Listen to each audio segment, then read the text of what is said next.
আসসালামু আলাইকুম প্রিয় দর্শক, অন্য মঞ্চের আলাপচারিতায় আপনাদের সকলকে আমন্ত্রণ জানাচ্ছি। মোহাম্মদ ভাই, আমি দুটো বিষয়ে আপাতত আপনাকে নিশ্চয়ই বুঝলেন আমি ভূমিকায় আপনার সঙ্গে উচ্চারণ করলাম। তার মধ্যে আমরা প্রথমত স্বাধীনতার ঘোষণা নিয়ে একটা আলোচনা করতে চাই, এই কারণে যে অতি সম্প্রতি আমরা দেখেছি যে সশস্ত্র বাহিনী দিবস উপলক্ষে সেখানে গিয়েছিলেন আমাদের প্রধান উপদেষ্টা। আমাদের প্রধান উপদেষ্টা একটা প্রসঙ্গ আবার তুলেছেন, সেটা হলো যে স্বাধীনতার ঘোষণা জিয়াউর রহমান দিয়েছেন এর সম্পর্কে। স্বাধীনতা যুদ্ধের সময় উনি এই দেশে ছিলেন না, উনি আমেরিকায় ছিলেন। তারপরে ওখানে থাকার পর উনি মানে কেন কিভাবে এই প্রসঙ্গ নিয়ে আলোচনা করলেন, করতে পারে আলোচনা যে কেউ করতে পারেন, কিন্তু ওনার মতো অবস্থানের থেকে যখন কেউ যখন আলোচনাটা করে সেই আলোচনাটা নিয়ে যদি আবার নতুন করে বিতর্ক তৈরি হয় সেটা হয় খুব আনফর্চুনেট। তো স্বাধীনতা যুদ্ধের সময় আপনি তো যথেষ্ট প্রাপ্তবয়স্ক ছিলেন মোটামুটি, আমি যতটুকু বুঝি। আপনি অনেক কিছু শুনেছেন, জেনেছেন, দেখেছেন। আপনার অভিজ্ঞতার আলোকে আমি বিষয়টা একটু জানতে চাই, আসলে স্বাধীনতার ঘোষণা বিতর্কটা কেমন, এটা নিয়ে বলার পর আমরা ওই বঙ্গবন্ধুর ভাষণে যাব।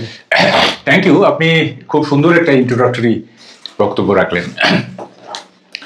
দেখেন, মানে আমাদের চিফ অ্যাডভাইজার রিসেট বাটন চেপে দিয়েছিলেন, এরপরেও কেন তিনি আবার মুক্তিযুদ্ধ নিয়ে কথা বললেন এটা আবার মাথায় ঢুকতেছে না।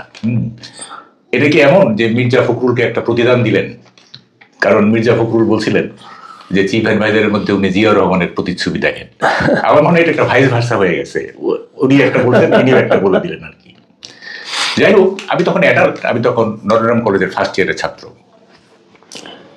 প্রথমে জিয়ার ঘোষণাটা একটু বলি, সেটা হচ্ছে জিয়াউর রহমান 27শে মার্চ একটা ঘোষণা দিয়েছিলেন।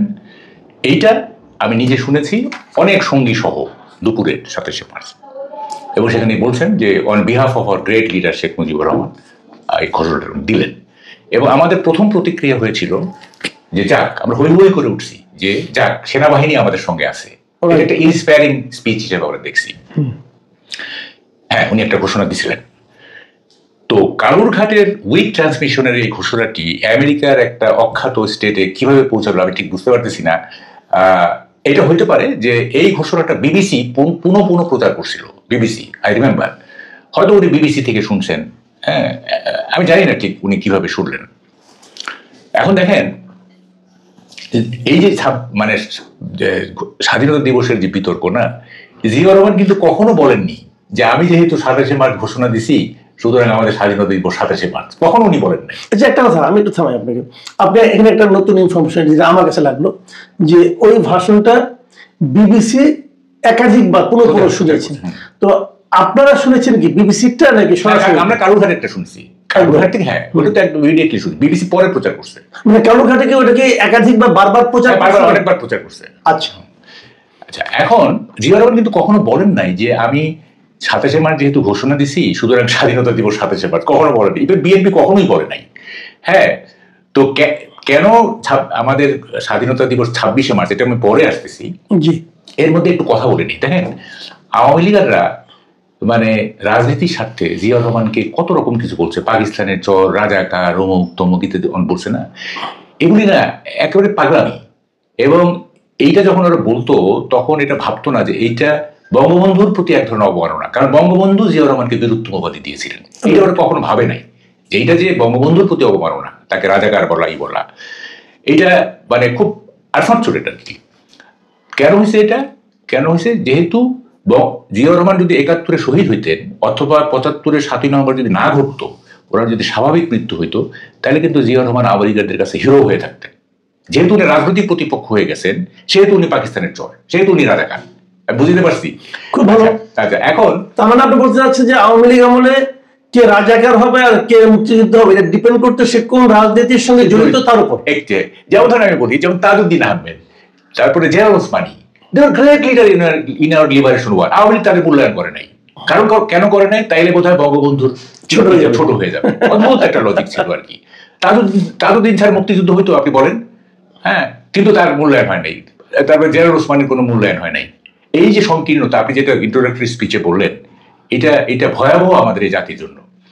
যাই হোক, এখন আমি 26শে মার্চ কেন স্বাধীনতা দিবস এটা আমি একটু ব্যাখ্যা করি। এটা একটু ব্যাখ্যা করি। সে দেখেন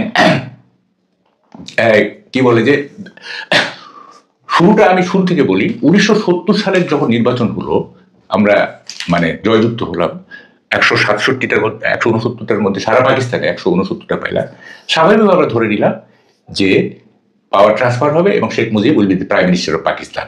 এইটা আমাদের মধ্যে কোনো উদ্বেগ ছিল না, উদ্বেগ কোনো 70 সালে আমাদের মধ্যে কোনো উদ্বেগ ছিল না, ঠিক আছে। নির্বাচনের পরে বঙ্গবন্ধুর কাছে পাওয়ার ট্রান্সফার করা হবে। তো এখন ইয়াহিয়া খান 3 মার্চ পার্লামেন্টের অধিবেশন ডাকলেন, ঠিক আছে। তাহলে ওই অধিবেশনে শেখ মুজিবুর রহমান পাকিস্তানের প্রধানমন্ত্রী হিসেবে ডিক্লেয়ার করলেন। তা আমরা তো আসি। 1 মার্চ আমরা স্টেডিয়ামে গেলাম খেলা দেখতে। খেলাকার পাকিস্তান ভার্সেস এমসিসি। তা আমরা কিন্তু যেহেতু আমরা তখনও পাকিস্তানি, আমরা পাকিস্তানের মানে পাকিস্তানের পক্ষে ইয়ে করতেছি, আসিফ ইকবাল এবং সরফরাজ নওয়াজ ব্যাটিং করতেছে, আমরা হইহুল্লা করতেছি, একটা 4 মারতেছে, বাউন্ডারি মারতেছে, আমরা পাকিস্তানের পক্ষে ইয়ে করতেছি, আমাদের কোনো উদ্বেগ নাই, অত পাকিস্তানি, তাই না? তো ওই স্টেডিয়াম আপনি নিজে ছিলেন স্টেডিয়ামে? হ্যাঁ, আমি কেন বলতেছি এগুলো।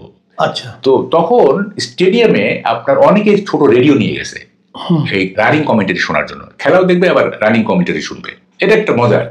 কারণ ক্রিকেট লিটারেচার তো একটা খুব পাওয়ারফুল লিটারেচার, শুনবে। এবং একটা সময় আপনার রানিং কমেন্টারি বন্ধ করে বলা হলো যে ইয়াহিয়া খান এখন জাতির উদ্দেশ্যে ভাষণ দেবেন 1 মার্চ দুপুর 1টায়। তো উনি ভাষণ দিলেন। জাস্ট যখনই উনি বললেন যে কি national assembly is postpone for the indefinite period, অনির্দিষ্টকালের জন্য এই জাতীয় সংসদের অধিবেশন স্থগিত করা হলো। 3 তারিখে কিন্তু অধিবেশন হওয়ার কথা, মানে একদিন পরে। এটা প্রথম 1 মার্চের কথা, 3 মার্চে অধিবেশন বসার কথা। উনি ওইটাকে অনির্দিষ্টকালে স্থগিত করে দিলেন। যেই অনির্দিষ্টকালে স্থগিত করে দিলেন, কয়েক সেকেন্ডের মধ্যে আমরা পাকিস্তানি থেকে বাঙালি হয়ে গেলাম। এটা কিন্তু কেউ বলে না। আমরা 1 মার্চের 1টার আগ পর্যন্ত পাকিস্তানি, আমরা প্রধানমন্ত্রী শেখ মুজিবের আন্ডারে পাকিস্তান শাসক চলবে, এইভাবে আপনার ভাবছেন? আমরা ভাবতেছি। যেই যখন বললো যে স্থগিত করে দিল, আমরা মুহূর্তেই আমরা বাঙালি হয়ে গেলাম। তখন আর কোথায় গেল পাকিস্তানের টিম, কোথায় গেল আসিফ ইকবাল, কোথায় গেল সরফরাজ নওয়াজ? আমরা সব তখন যে ব্রিস্টল সিগারেটের একটা দিয়ে সামিয়ার একটা ওগুলো পোড়ায় টোড়ায় জ্বালায় টালায় দিয়ে পুরো স্টেডিয়াম ইয়ে হয়ে গেল। চলো চলো পূর্বানী হোটেল চলো। আমি খেলা শেষ, খেলা তো পড়লো, খেলা বন্ধ হয়ে গেল। কেমন খেলা থাকে? আমরা মানে একটা ইন্টারন্যাশনাল টুর্নামেন্ট ম্যাচ হয়ে গেল, আগুন চলতেছে স্টেডিয়ামে, খেলা পড়লো তো দূরের কথা। আমরা চলো চলো পূর্বানী হোটেলে চলো, দল বেঁধে পূর্বানী হোটেলে গেলাম। শেখ মুজিব তখন, বঙ্গবন্ধু তখন আওয়ামী লীগের পার্লামেন্টারি বোর্ডের মিটিং এ বসছেন। যে 3 তারিখে তো পূর্বানী হোটেলে 3 তারিখে তো আপনার স্টেডিয়ামের পাশে। 3 তারিখে যেহেতু পার্লামেন্ট বসবে, তা পার্লামেন্টারি বোর্ডের মিটিং এ বসছেন উনি। তা আমরা গেলাম। ইতিমধ্যে বঙ্গবন্ধু নিজেও শুনছেন যে স্থগিত হয়ে গেছে। পরে বঙ্গবন্ধু বের হলেন, উনি বললেন যে 3 তারিখে পল্টনে আসো। আমরা 3 তারিখে পল্টনে গেলাম। ওখানে উনি বললেন যে 7 মার্চ রেস কোর্সে আসো। ঠিক আছে, আমরা রেস কোর্সে গেলাম। এখন আমি তো মানে স্টেজের থেকে একটু দূরে ছিলাম। যাই হোক, সেখানে উনি কিন্তু স্বাধীনতার মূল ঘোষণা দিয়ে রাখলেন। কিরকম? উনি শেষে বললেন, অনেক কথা বলার পরে বললেন যে এবারের সংগ্রাম মুক্তির সংগ্রাম, এবারের সংগ্রাম স্বাধীনতার সংগ্রাম। দেখেন, খেয়াল করেন, আমি যদি হুকুম দিবার না পারি, ঘরে ঘরে দুর্গ গড়ে তোলো, তোমাদের যা কিছু আছে তাই নিয়ে প্রস্তুত থাকো। খেয়াল করেন কিন্তু কথা, এবারের সংগ্রাম স্বাধীনতার সংগ্রাম। আমি যদি হুকুম দিবার না পারি, ঘরে ঘরে দুর্গ গড়ে তোলো, তোমাদের যা কিছু আছে তাই নিয়ে প্রস্তুত থাকো। ঠিক আছে, এটা স্বাধীনতার ঘোষণা কিন্তু হয়ে গেল। কারণ উনি উনি উনি ওটাকে ধারণা করেছিলেন হয়তো ওনাকে হয়তো মানে জনগণের সামনে আসতে দেওয়ার মতো পরিস্থিতি নাও হতে পারে। তাই ঘটছে। হ্যাঁ, তাই হচ্ছে। তারপর দেখেন, এটা হয়ে গেল। তো মাঝখানের কথাটা একটু পরে আসতেছি। তো ক্র্যাকডাউনটা কখন হলো? 25শে মার্চ 12টার ঠিক আগে আগে। ঠিক আছে, যখনই ক্র্যাকডাউন হইলো, তখনই এই বঙ্গবন্ধুর যে আমি যদি হুকুম দিবার না পারি, ক্র্যাকডাউন হয়ে যাওয়ার সাথে সাথে ওইটা কার্যকর হয়ে গেল। ওই স্বাধীনতা, বুঝতে পারছেন, কার্যকর হয়ে গেল। ওই তো বলে যাচ্ছে নাকি যে আমি যদি হুকুম দিবার না পারি। ওই যে 12টার সময় ক্র্যাকডাউন হইলো, তাহলে কি দাঁড়ালো? একটু পরে কি হলো? 26শে মার্চ হয়ে গেল। এখন বঙ্গবন্ধু 26শে মার্চ ঘোষণা দিচ্ছেন কিনা, আর একটা ঘোষণা দিচ্ছেন কিনা, এই বিতর্কে আমি যাবোই না। এই বিতর্কে আমি যাবোই না। ওনার তো এটা বলাই আছে যে আমি যদি হুকুম দিবার না পারি, তো এটা কার্যকর হয়ে গেল। 26শে মার্চ স্বাধীনতার ঘোষণা হয়ে গেল। এখন একটা প্রশ্ন আছে, সেটা হচ্ছে যে অনেকে বলে, তাইলে 7 মার্চের এই যে 25 তারিখ পর্যন্ত ডায়ালগ হলো বঙ্গবন্ধুর সাথে ইয়াহিয়া খানের, এইটা কেন হলো? আপনি যদি স্বাধীনতার ঘোষণা দিয়েই থাকেন, এটা একটা মৌলিক প্রশ্ন না? তখন এইটা যুক্তিটা হচ্ছে বঙ্গবন্ধু মানে স্বাধীনতা যুদ্ধ হবেই, কিন্তু তখন কি হইতো, বঙ্গবন্ধু শর্তে ইয়া খান রাজি হয়ে তাকে প্রাইম মিনিস্টার করতো, তাই উনি করতেন কি 6 দফার ভিত্তিতে যে জিনিসগুলো ছিল, 6 দফা নেভাল হেডকোয়ার্টার এখানে হতে হবে, তারপর নানা রকম। তখন উনি করতেন কি, নেভাল হেডকোয়ার্টার এখানে 6 দফায় আছে, ওটা থাকতো। আর্মি সফল করতেন, পাঞ্জাবিদের পশ্চিম পাকিস্তানে চলে যেতেন, এখানে বাঙালি রিক্রুটমেন্ট একটা প্রস্তুতি নিয়ে তখন তিনি বলতেন যে আমরা we are no longer with, আমরা আপনাদের সাথে থাকতে চাই না। অবশ্য ওই পর্যন্ত যাইতো কিনা সেটা অবশ্য ঠিক। এগুলি যখন নেভাল হেডকোয়ার্টার এখানে করতো বা আর্মি রিসাফলিং করতো, তখন তো ইয়া খান তাকে অ্যারেস্ট করে ফেলতেন। তখন যুদ্ধটা ওই সময় শুরু হইতো, মানে যেটা 26 মার্চ শুরু হয়েছে তখন আরেকটু প্রলং করতো, ঠিক আছে। তো এই যুক্তি খুবই মানে অপযুক্তি। উনি কেন ডায়ালগ করছেন? ওনার মাথায় তো আছে স্বাধীনতা, এখন এটা কিভাবে কার্যকর করতে হবে সেটা উনি জানতেন। আচ্ছা দেখেন, আরেকটা খুব বাজে একটা ইয়ে আছে, সেটা হলো যে উনি কেন সারেন্ডার, উনি ইন্ডিয়াতে কেন গেলেন না? হ্যাঁ দেখেন, মানে উনি যদি ইন্ডিয়াতে যেতেন না, তখন বলতো কি আর এটা ইন্ডিয়ার ষড়যন্ত্র, ইন্ডিয়ার দোষটি ইন্ডিয়াতে যাবেই। পরে আপনি আইদার ওয়ে মুশকিলে আছেন আর কি। যদি ভারতে চলে যেত তাজউদ্দিনের মতো, তাহলে বলতো কি এটা তো ইন্ডিয়ার ষড়যন্ত্র, এটা তো উনি ইন্ডিয়াতে যাবেনি, তাই না? তো উনি যে ধরা দিচ্ছেন, এইটা হচ্ছে ওনার খুবই দূরদর্শিতা। যদি ধরা না দিতেন তাইলে ম্যাসাকারটা আরো বেশি হইতো। তারপরে ধর যে কি বলে যে এই ইন্টারন্যাশনালি এটা একটা হইতো, যেটা রেসিস্ট মুভমেন্ট, এটা একটা বিচ্ছিন্নতাবাদী আন্দোলন।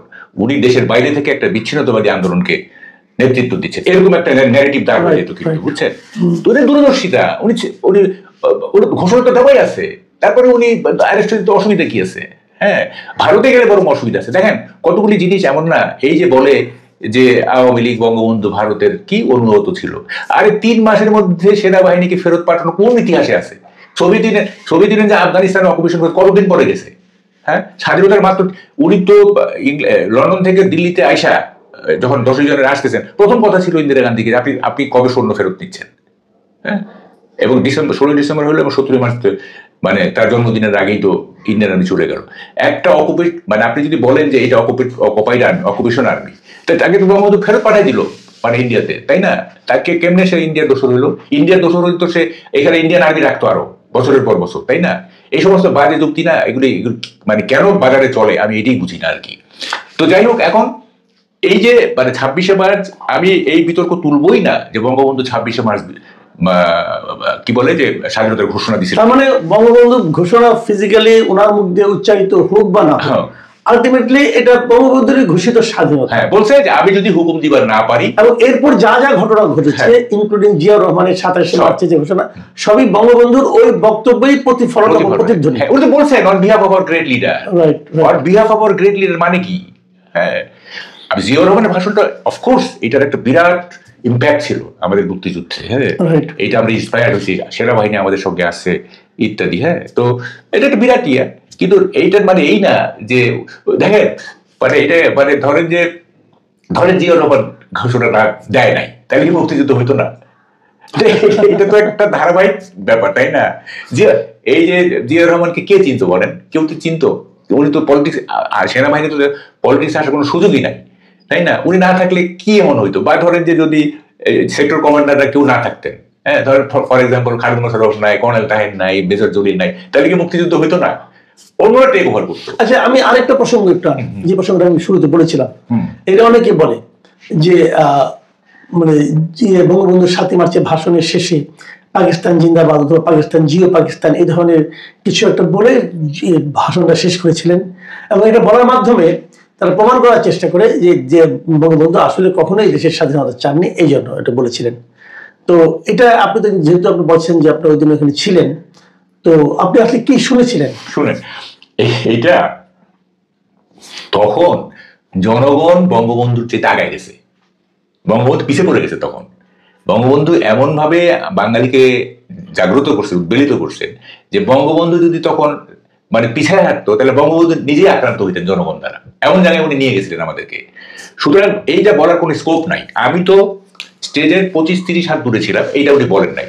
এইটা যে উনি বলেন নাই সেটা সবচেয়ে বড় প্রমাণ হচ্ছে আপনার স্বাধীনতার পর যখন জাসদ গঠিত হলো, তখন জাসদের নেতৃত্ব, বিশেষ করে আসাম আব্দুররা বঙ্গবন্ধুকে অপমানিত করার, বঙ্গবন্ধুকে লাঞ্ছিত করার মানে মৌখিকভাবে এমন কোনো কার্ড নাই যে কার্ড তারা খেলেন নাই। প্রত্যেকটা কার্ড উনি খেলছেন। তাইলে বঙ্গবন্ধু যদি ওই দিন রেস কোর্সের ওই স্টেজ থেকে বলতেন পাকিস্তান জিন্দাবাদ, ওই স্টেজে তো রব ভাইরা ছিলেন, আসম রব ছিলেন, সিরাজুল রহমান, সবাই তো ছিল।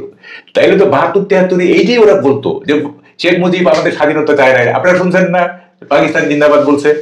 আমরা স্বাধীনতা চাইছি, তখন রব ক্রেডিট দিত যে আমরা স্বাধীনতা চাইছি, শেখ মুজিব চায় নাই। শেখ মুজিব বলছে পাকিস্তান জিন্দাবাদ। কই এই কার্ড তো তারা ব্যবহার করতে পারে নাই, তার মধ্যে কার্ডই নাই, তো ব্যবহার করবে কি? আমি কি বুঝতে পারছি জিনিসটা? কিন্তু তারপরে এই জিনিসটা নিয়ে অনেকে এরকম সিনিয়র অনেকে এই ধরনের কথা বললেন কেন, আমি এটা বুঝতে পারি কেন এটা আলোচনা। শামসুর রহমানকে আমি ওনার বইটা পড়েছি যে কালের ধুলায় কালের মানে ধুলায় জীবনে কি লিখছেন ওখানে? হ্যাঁ, আর আমি একে শামসুর রহমান কি লিখছেন?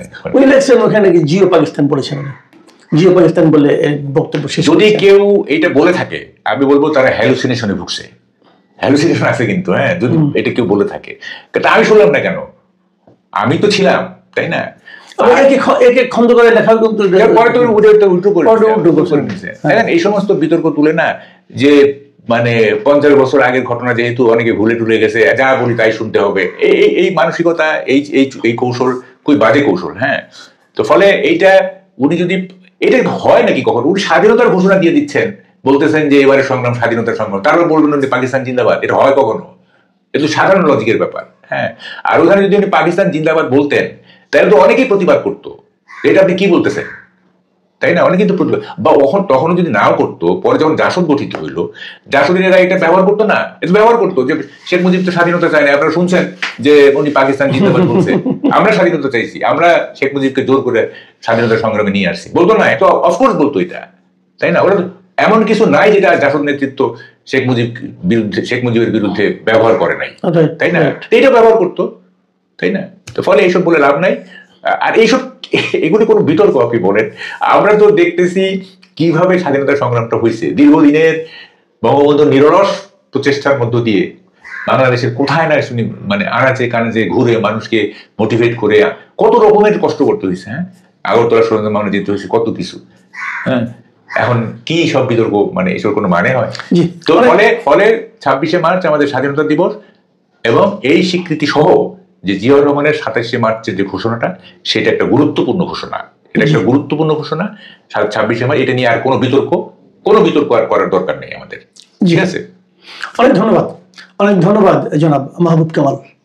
প্রিয় দর্শক, আপনারা শুনলেন জনাব মাহবুব কামালের ব্যক্তিগত অভিজ্ঞতাজাত যে বক্তব্য, এবং দুটো ঘটনার সঙ্গে উনি নিজেও জড়িত ছিলেন, উপস্থিত ছিলেন, সশরীরে শুনেছেন নিজে। এত বছর পরে সেই জিনিসটা নিয়ে বিতর্ক করার আসলে কোনো প্রয়োজন আছে কিনা এটাও আমি বুঝি না। ভাবখানা এরকম, আমি একটা ঘটনা উদাহরণ দিয়ে বলি। ধরা যাক, আমাদের কথাই বলি, আমার কথাই বলি, ধরা যাক আমরা অনেকগুলি ভাই, 6 ভাই 2 বোন আছি আমরা। এক ভাই মারা গেছেন, এখনো 5 ভাই জীবিত আমরা। এখন আমরা যদি আলোচনায় বসি, আমার বাবা মার যখন বিয়ে হয়েছিল তখন মেয়ে পক্ষের কে কি বলেছিল আর ছেলে পক্ষের কে কি বলেছিল, সেই বিয়ে প্রায় ভেঙে যাওয়ার উপক্রম হয়েছিল কিনা, অথবা কে সেটাকে আবার থামালো, এগুলি আমরা আলাপ করতে পারি, কিন্তু মারামারি করতে পারি, কোনো সমস্যা নাই। কিন্তু বাস্তবতাটা কি? বাস্তবতা হলো আমরা 6টা ভাই এখন বাংলা পৃথিবীতে আছি। এটা হলো সবচেয়ে বড় বাস্তব। এবং আমরা ভালো আছি কিনা, আমাদের বাবা মা তাদেরকে যতটুকু দেখেছি তারা সুখে ছিলেন কিনা, তারা আমাদেরকে কি শিক্ষা দিয়েছেন, আমরা সেই শিক্ষায় শিক্ষিত হতে পেরেছি কিনা, এটা হলো দেখার বিষয়। ওই ওনাদের বিয়ের সময় কি কি মারামারি হয়েছিল, যৌতুক নিয়ে, গহনা নিয়ে নাকি, এগুলো আলোচনার বিষয় যদি আমরা করে ফেলি, এটা নিয়ে যদি মারামারি করি আমরা, তাহলে কিন্তু আমাদের বর্তমানের যে অবস্থান, আমাদের বর্তমানের যে করণীয়, যে আমাদের করতে হবে, সেগুলো কিন্তু পিছিয়ে যায়। তো এগুলো আসলে আলোচনার বিষয় নয়। কিন্তু কারা আলোচনা করে? যাদের নাকি বর্তমান নিয়ে কোনো পরিকল্পনা নাই, যাদের ভবিষ্যৎ নিয়ে কোনো পরিকল্পনা নাই, তারা ওই পুরনো আলাপগুলি তুলে একটা নতুন বিতর্ক তৈরি করে নিজেদের ধান্দাটাকে অব্যাহত রাখার জন্য। আমরা এরকম ধান্দাকে স্বাগত জানাই না। আপনারা ভালো থাকবেন। আল্লাহ হাফেজ।